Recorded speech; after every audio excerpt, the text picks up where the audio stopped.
Thank you for staying with us. Nigeria has about 244 custodial centers with a provision for 52,278 inmates. But the number have unfortunately been exceeded by over 23,000, making it difficult to manage.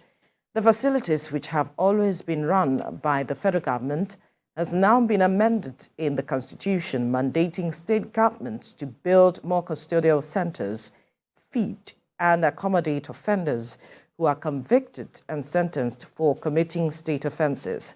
According to the Minister of Interior, Rauf Aregbesola, the federal government spends about 1 million naira annually on each inmate across the country, which can be cumbersome. He also says once the state government takes up some of these roles, it would reduce overcrowding as well as the problem of inmates contracting diseases in custodial centers. But joining us in the studio is the Executive Director, Center for Legal Support and Inmate Rehabilitation, Joke Aladesomi. Good morning. Thank you for joining us. Good to see you. So much. Good Thank morning. you so much. Good morning. Great. Right. Now, this move by the federal government have been applauded by some persons, and some others have criticized, especially with regards to if states have the capacity to handle what the government is saying they should handle as it is. Your reaction? Oh, well, I think I would want to say I'm among those who applauded the development. I think it's long overdue. Really? Yeah, it is long overdue. One of the major problems that has happened in the justice system for a while has been the issue of congestion of the prisons. It has been an issue year in, year out, right? And I think we're at that point where there has to be some changes in the constitution, which is what the president has just done, in a situation where the states can also take responsibility of what happens to incarcerated persons in their states. And the development is actually well welcomed, because prior to now, as we all know, the issues of the prison is under the exclusive list, Yes, where the federal government is responsible for everything that has to do with the prison. From the laws to the feeding, to the accommodation, to the payment of staffs and every other thing like that. But by the time you have both the state, because moving into the concurrent legislative list means both the state and the federal government now has the power to do something with regards to issues that relates to the prison. So it's really welcome, because at that point, the states can start thinking of how can they invest, what changes can they make without having to go through the rigorous process of waiting for the federal government to do something. So personally, I think I would say that I'm part of those who applaud the initiative. but the matter of capacity is also there. You're looking at feeding, paying the salaries of those that will be employed at the prisons and all of it. Do you see the states? What concerns do you have with regard to that aspect? Yes, as a matter of fact, that's a very major concern with regards to the capacity, because a lot of states are even still battling to meet up with their regular budgets, Yes, to execute things that they have on their budget with regards to education and several other things. And then the question as to whether they would be able to handle issues that relates to prison is actually there. But the good thing is the changes in the constitution, even if they can't start right away, they can eventually venture into making the changes. Although the federal government already said that the feeding, as regards feeding, is going to stop on January 1st.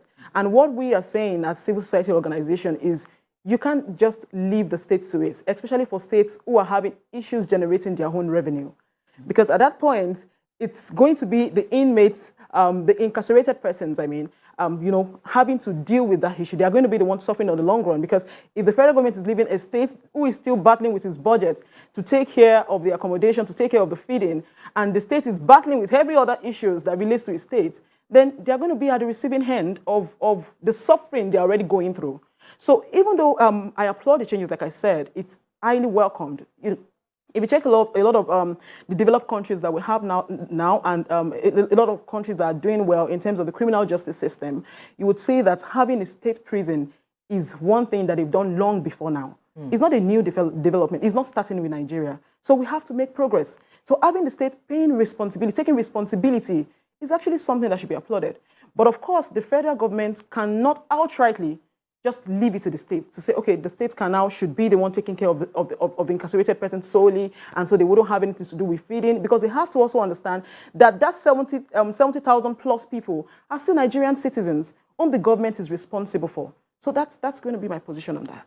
Okay, this structure that that we're going to see now, putting the correctional centers on the concurrent list. So which prisons will be for the federal and which will be for the state, as it is? Okay, so let me say that every prison we have right now, which is 250 plus, every prison we have right now is actually owned by the federal government. And I think that's why it has become That's why it was on the exclusive list. Yeah, that's why it was on the exclusive list. Great. But now, having moved the issue to the concurrent list allows the state to start building their own prisons.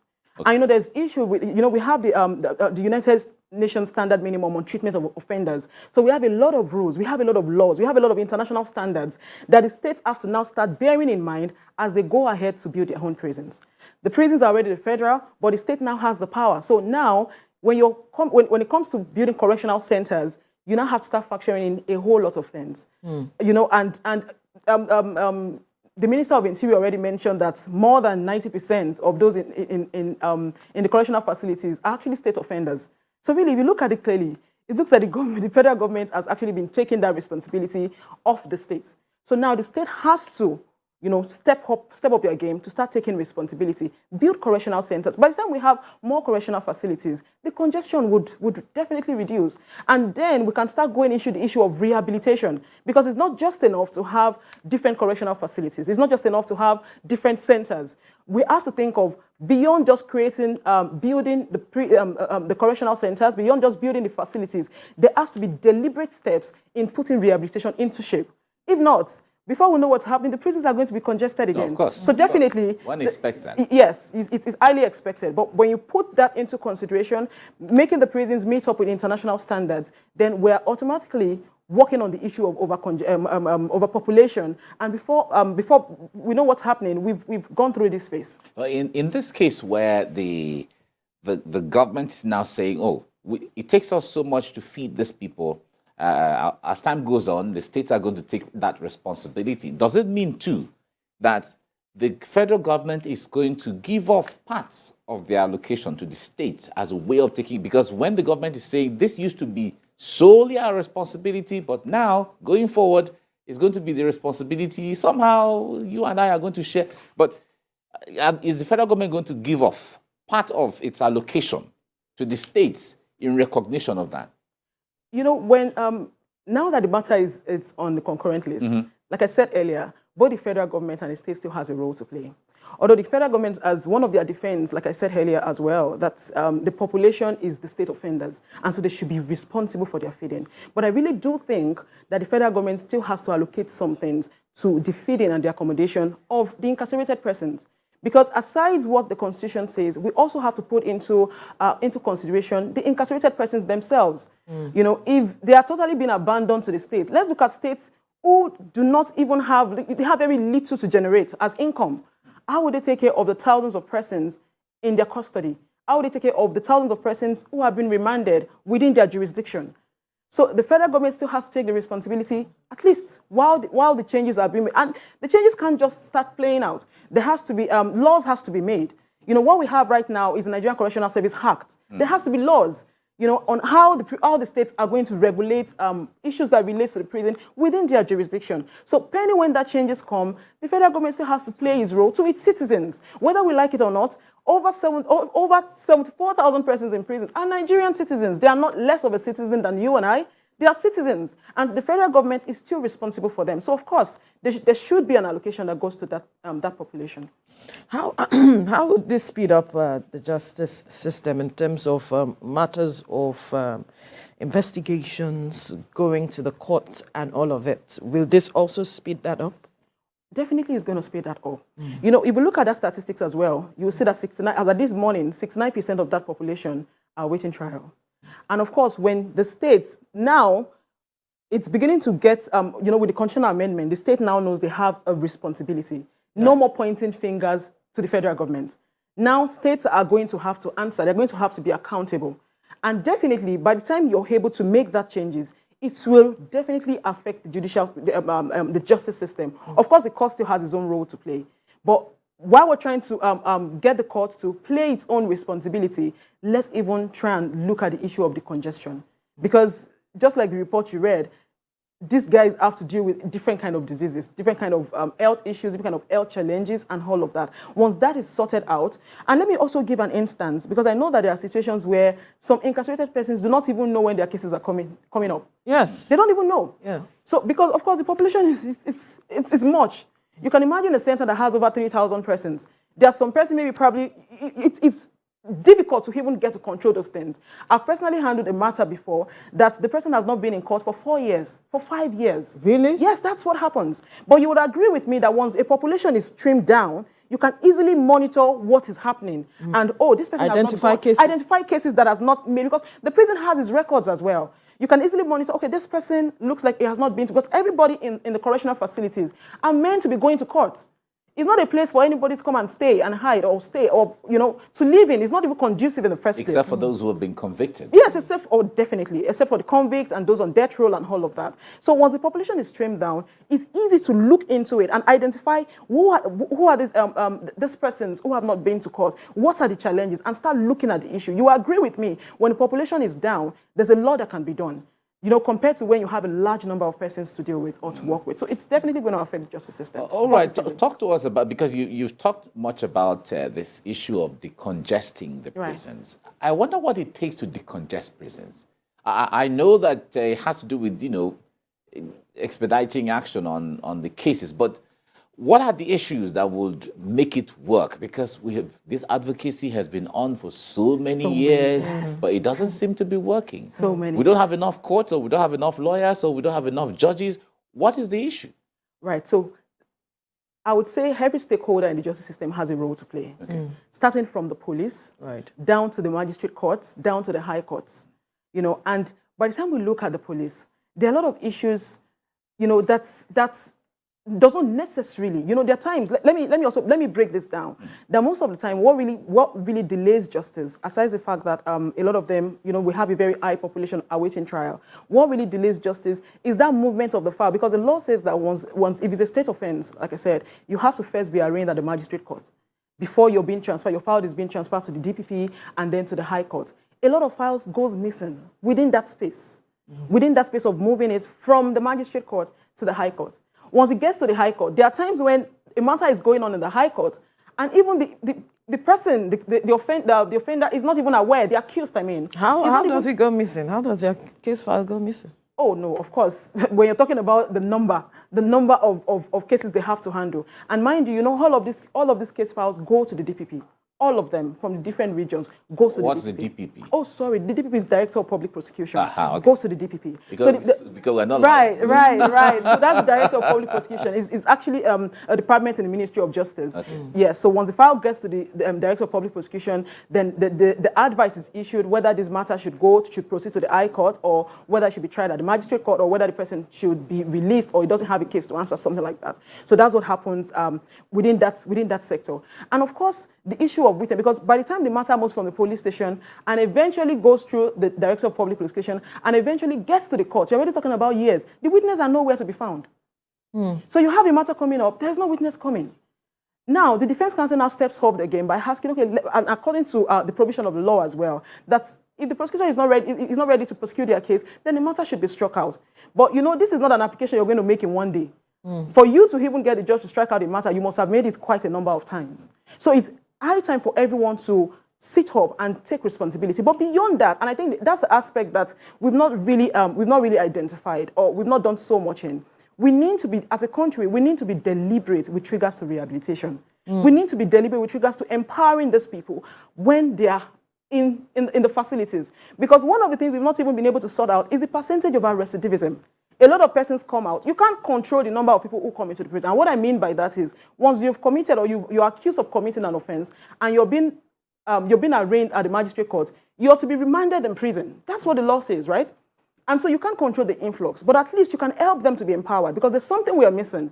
When somebody who is accused, for instance now, when let me say a fashion designer who is not even educated, but is very good at his skills, gets accused for an offense, and the person is remanded in prison. And while you're there fighting for your innocence, and maybe you eventually end up spending like 4 to 5 years. By the time you come out, fashion, the trend has changed. Yes. Your skills are forgotten. You don't even know where to start. You don't even know where your store, you don't even know where your machines are. So the person goes back down to the bottom of the status in society. So we need to be deliberate about rehabilitation, empowering them, letting them have skills. And when I say rehabilitation, I mean effective. I'm not talking about you saying, oh, the incarcerated persons are allowed to write exams, but you're not making adequate preparation for good lectures and for quality teachers. They are citizens as well. And this even affects the juvenile centers too. If you're not making these things available to them, you can imagine one of the interventions we had, that was we've started intervention since 2020, where we try to provide our prison educational program, where we try to teach them, prepare them for exams. And we're surprised that last year, one of our beneficiaries actually scored 313 in JAMB. Like, that's mind-blowing. Wow. Of course. Yes, and you can imagine if the capacity is there to have all these things where people, because as far as I'm concerned, when you have an incarcerated person who tells himself, I think I want to go back to school. I think while I'm here, I want to have some degrees. That's a step of change. Why does it have to be frustrated? Yeah. So we need to be deliberate. While we're trying to hold the judiciary responsible, while we're trying to talk about the magistrate and the police, let's ask questions as regards what is the program, what's the rehabilitation program in our prisons? Not they can write exams without pencils and biros. Not, oh, they can learn skills with machines that are not working. We need to be deliberate. We need to be deliberate. Because there was a report I saw, I think that was last year, of the percentage that the correctional facilities in the US contributes to the GDP of the country. If we have a system, these are able men, people who are strong, they are healthy. They are nothing is wrong with them. Give them something where they can work, they can earn money. They will even be happy they are earning money. You know, the government is the state now. This is where the state government has to start looking at it. How can you ensure that the facilities you're building can even contribute to your revenue? If you have a good textile manufacturing company in the facilities, while the inmates are properly being paid according to the minimum wage, and then you're making money, and then these things goes out and you know goes around. There are public schools that the uniform of the children are torn. If you have a good tailoring center in the facilities, they can make clothes for these children. You know, when we put a proper structure of rehabilitation, we are not just helping the person in prison, we are even helping the family. When they come out, they have confidence. They believe in themselves. They know they can start from somewhere.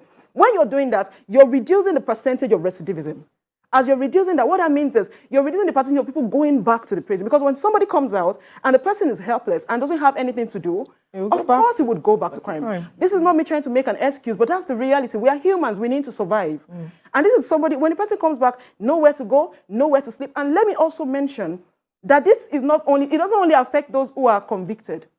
There are a lot of persons, we have people who work with us as an organization who was actually in prison for 5 years before he was eventually discharged and acquitted. When he came out, of course, you know what discharged and acquitted means, meaning he did not commit the offense. After 5 years, there was no place for him to sleep. He was practically sleeping around in schools, in public schools. There was no place for him to sleep. There was no place. So even long time in prison, you know, the consequences affect both the innocent and the convicts. So we need to start looking beyond just holding the judiciary responsible, holding the magistrates. What are the plans we have in our centers with regards to empowering these young men? You know, statistics has already showed that over 95% of incarcerated persons are coming out to be our neighbors.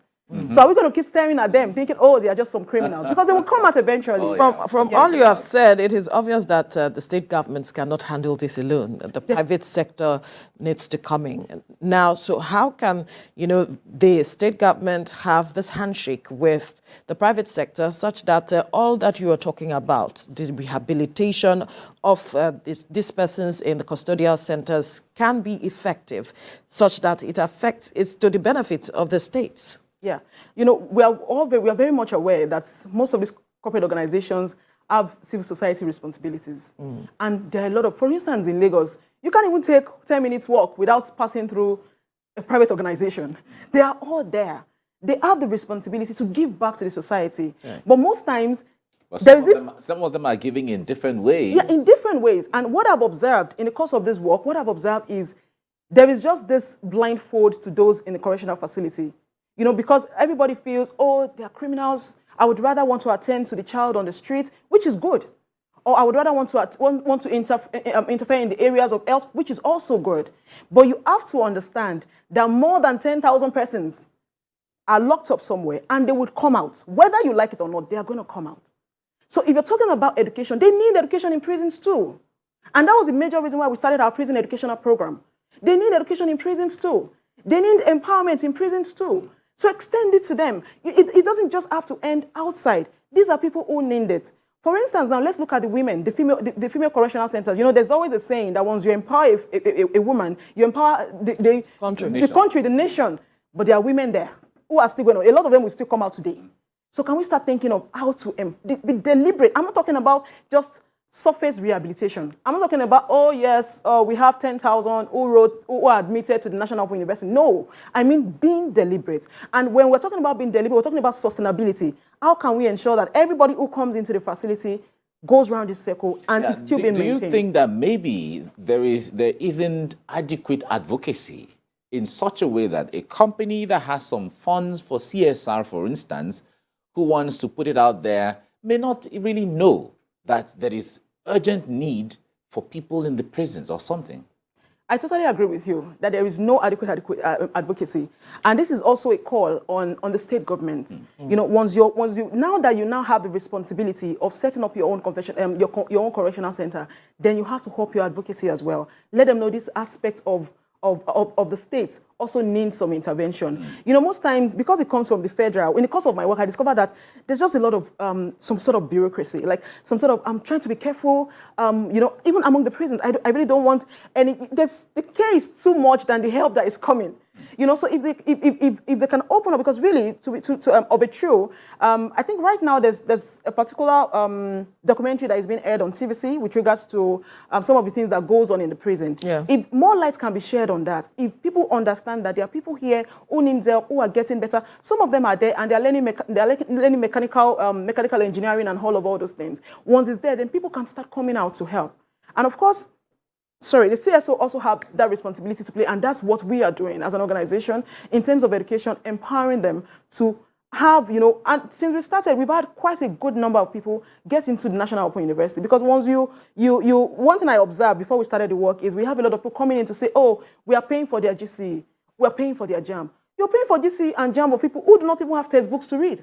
Mm. They do not even have books. Mm. And that was one of the reasons why we started our mobile library. So the mobile library moves from one center to the other to provide books to them.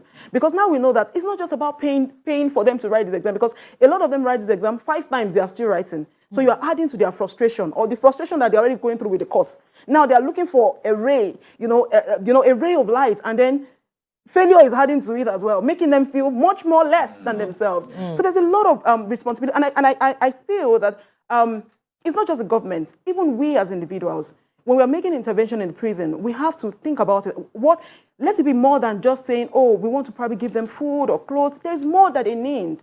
There is more that they need. Their families are waiting for them out there. When a man comes out from the prison, that responsibility he has abandoned comes right back on him. Yeah. So he will have to start paying his children's school fees, because the woman would say, I have tried. While you were locked up, I was doing everything. Now you're here, you need to work. Mm. The pressure gets harder. And this is a man who cannot even figure out what has happened in society. A lot has changed. Mm. Even in Lagos, if you travel for 1 year, you come back, a lot of things, you might not even know the way to your house. Not to talk of somebody who has been locked up for 5 years and 10 years. So we all, as the society, the government, the judiciary, the prison, we all have a role to play with regards to those who are behind bars.